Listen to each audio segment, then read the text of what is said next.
పెళ్ళైనా పండగైనా వేడుక ఏదైనా పట్టుచీరల ప్రత్యేక వేదిక వారాహి సిల్క్స్.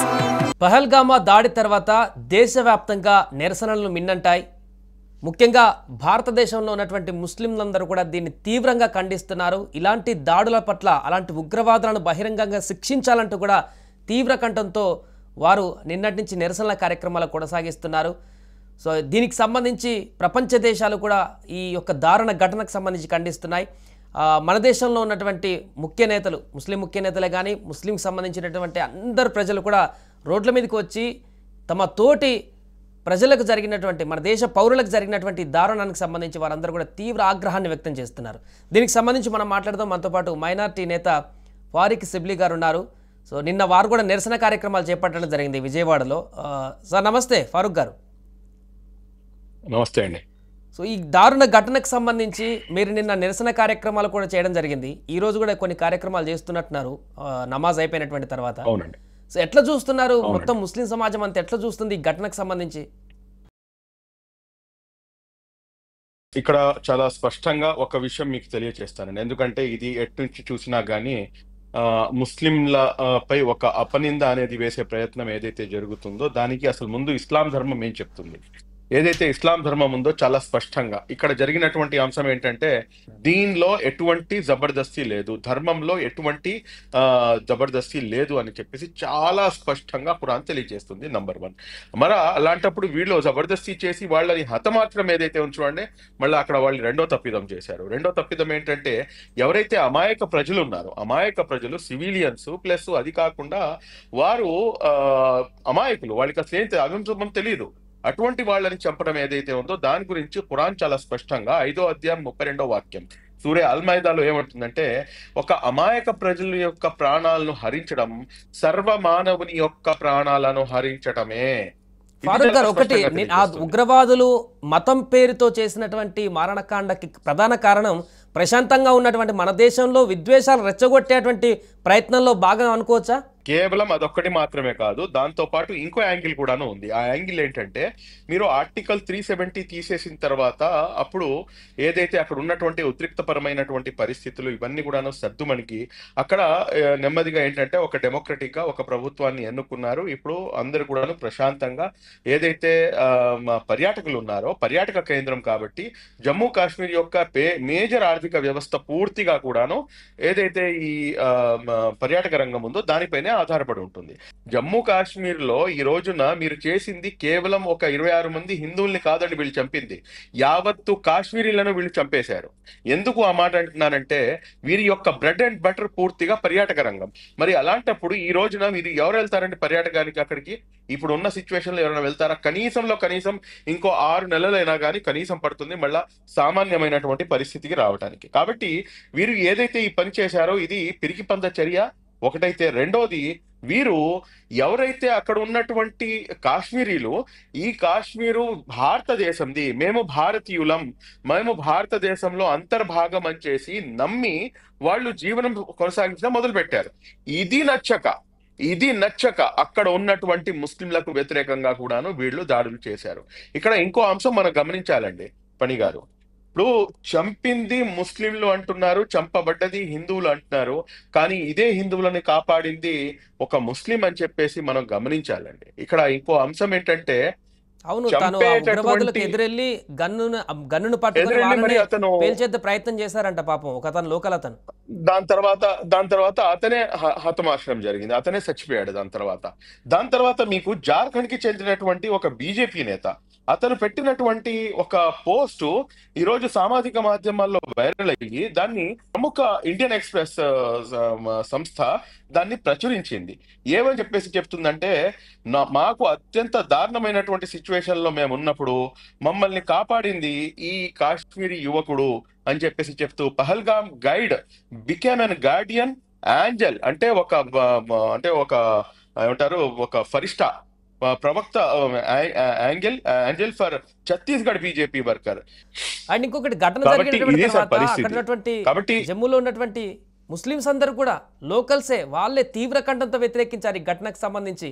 మా నేలలో మా దగ్గర ఇలాంటి ఘటన జరగడం, వచ్చినటువంటి పర్యాటకులకు ఇలాంటి దారుణ ఘటన జరగడం వాళ్ళే సహించలేదు. అసలు ముందు రోడ్ల మీదకి వచ్చి ధర్నా రాస్తారోకలు చేసిందే వాళ్ళు. ఇది శుభ పరిణామం అండి. ఇది శుభ పరిణామం. ఈ దేశం యొక్క గొప్పతనం, భిన్నత్వంలో ఏకత్వం ఏదైతే ఉందో, నేను ఈ సందర్భంగా నేను డిమాండ్ చేసేది ఏంటంటే సార్, జరిగిందేదో జరిగిపోయింది, కానీ ఇప్పటికైనా కానీ ఏదైతే పిఓకే ఉంది చూడండి, పాక్ ఆక్యుపైడ్ కాశ్మీర్, దాన్ని కూడాను మనం స్వాధీనం చేసుకోవాలి. దాన్ని కూడాను స్వాధీనం చేసుకునే దిశగా మనం ముందుకు అడుగులు వేయాలి.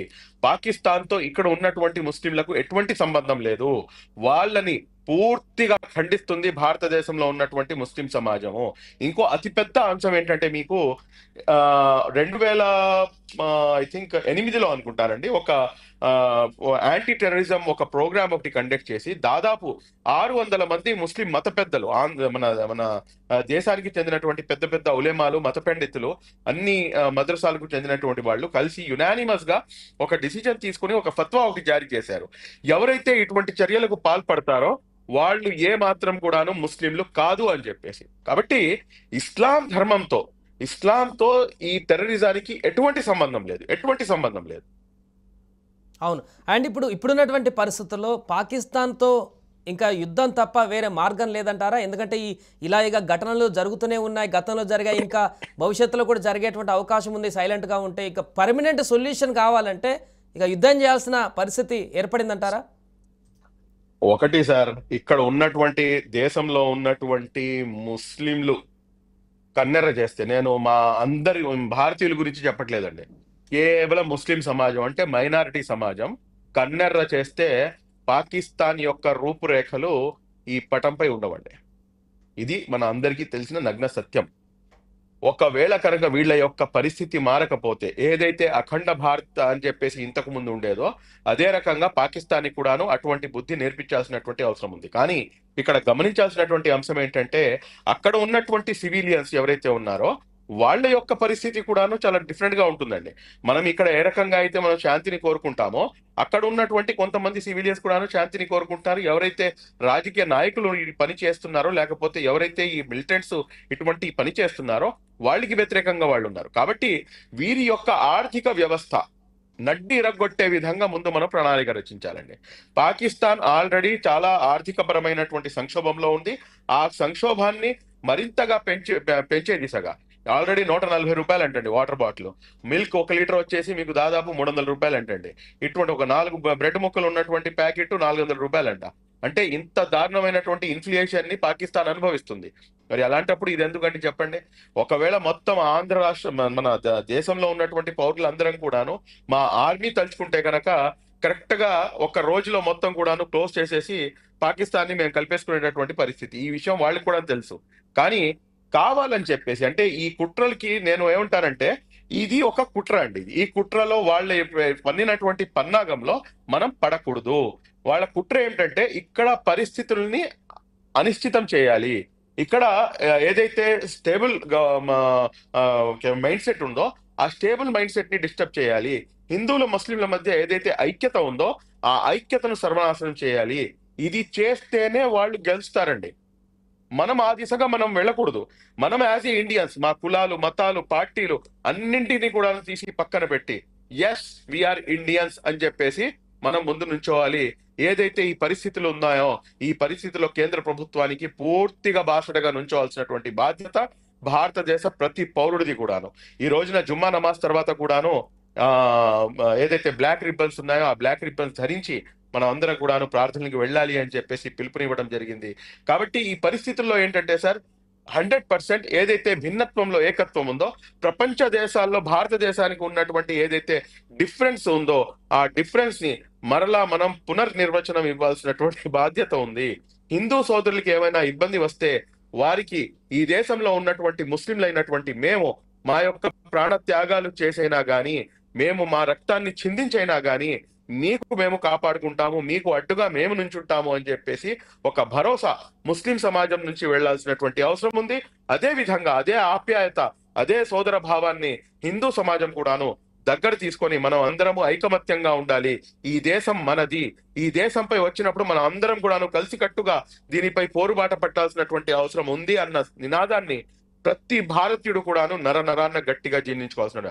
నరేంద్ర మోదీ గారితో మనకు అనేకమైనటువంటి అంశాల్లో భేదాభిప్రాయాలు ఉన్నాయి. మొన్నటికి మొన్న వక్ఫ్ అమెండ్మెంట్ యాక్ట్ పై కూడాను మన ఏదైతే రాజ్యాంగబద్ధంగా ఉన్నమాట ఉన్నటువంటి హక్కులకి అనుసారంగా మొత్తం దేశవ్యాప్తంగా కూడాను నిరసనలు జరిగినాయి. ఇది చేయటం తప్పు కాదు. కానీ at the same time when it comes to the nation we are one and we are ready to follow our Indian prime minister guidelines లో ఆయన ఏదైతే డిసిషన్ తీసుకుంటారో ఆ డిసిషన్ తో పాటు దేశంలో ఉన్నటువంటి 130-140 కోట్ల మంది ప్రజలందరూ కూడాను ఒక్క ఏకతాటిపైకి వచ్చి పాకిస్తాన్ కి బుద్ధి చెప్పాల్సినటువంటి అవసరం ఎంతైనా ఉంది.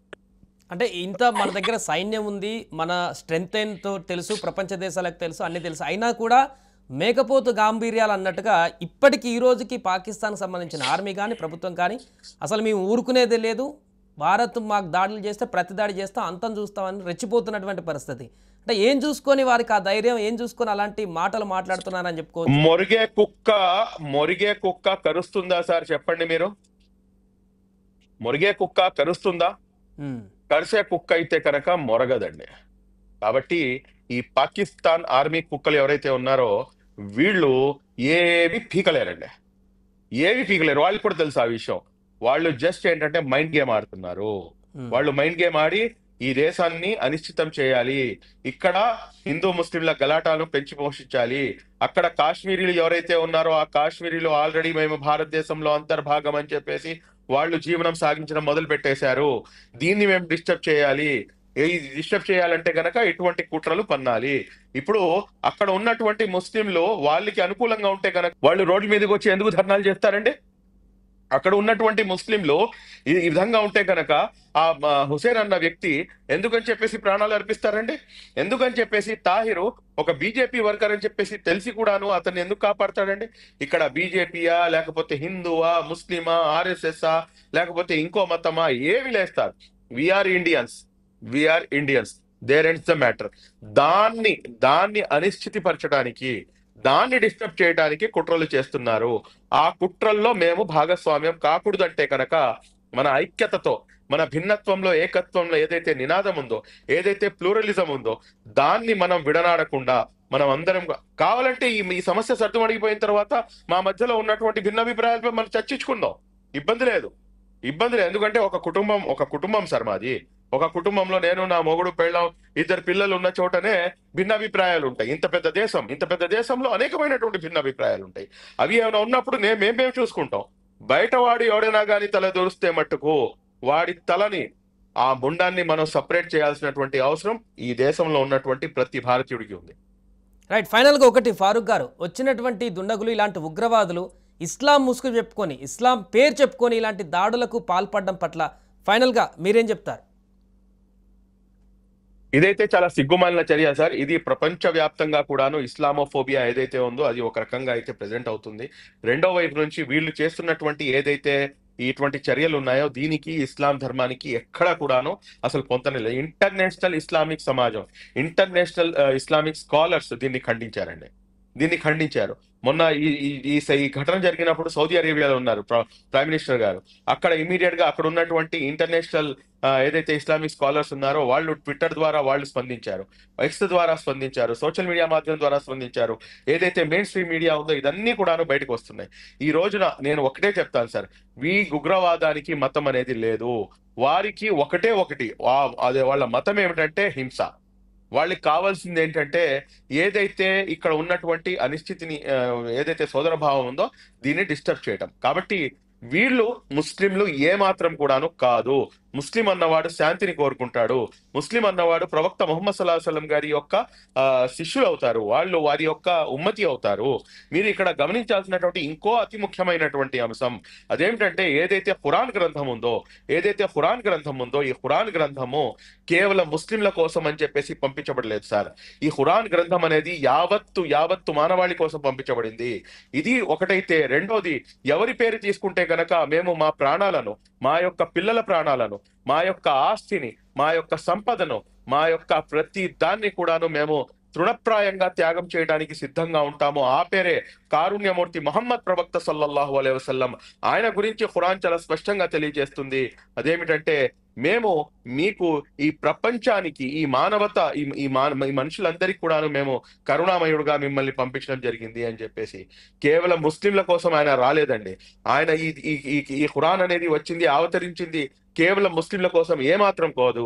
ఇది ముస్లింల సొత్తు కాదు, ఇది యావత్తు మానవతాకు వాదుల కోసం, యావత్తు మనుషుల కోసం, యావత్తు మానవతా సమాజం కోసం ఇది అవతరించింది అన్న సంగతి మనం గ్రహించాలి. ఇన్ని విషయాలు ఇంత స్పష్టంగా తెలియజేస్తున్నా కూడా కానీ ఎవరైతే వీళ్ళు ఇస్లాం ధర్మానికి అడ్డుగా ఉండి ఏ రకంగా అయితే ఈ విధంగా ఈ ఉగ్రవాద చర్యలకు పాల్పడుతున్నారో వీరు ముస్లింలు కాదు కాదు కాదు. 100% sir. Right, thank you Farooq గారు. సో మొత్తానికి అది ప్రస్తుతం దేశవ్యాప్తంగా ఉన్నటువంటి ముస్లిం సమాజం అంతా కూడా ఈ ఘటనను ఏకకంఠంతో ఖండిస్తున్నారు. ఇలాంటి దాడులు చేసిన ఎవరైనా ఎలాంటి మతం ముసుగు అని చెప్పుకున్నా కూడా వారిని ఖచ్చితంగా శిక్షించాల్సిందే. అలాంటి మతం అనేదే ఉండదు ప్రపంచంలో, మనుషులను చంపేటువంటి మతం అంటూ కూడా తీవ్ర నిరసనలు కూడా వ్యక్తం చేస్తున్నారు. దేశవ్యాప్తంగా ఈ రోజు కూడా నిరసన కార్యక్రమాలు చేపట్టబోతున్నారు. అండ్ ప్రపంచ దేశాలు కూడా భారత్ ఎలాంటి యాక్షన్ తీసుకోబోతుంది ఈ ఉగ్రవాదుల దాడులకు సంబంధించి అనేటువంటి అంశం పైన కూడా ఆసక్తిగా ఎదురుచూస్తుంది. సుమన్ టీవీలో మీ పర్సనల్ అండ్ బిజినెస్ ప్రమోషన్స్ కోసం కింది నెంబర్కి కాంటాక్ట్ చేయండి.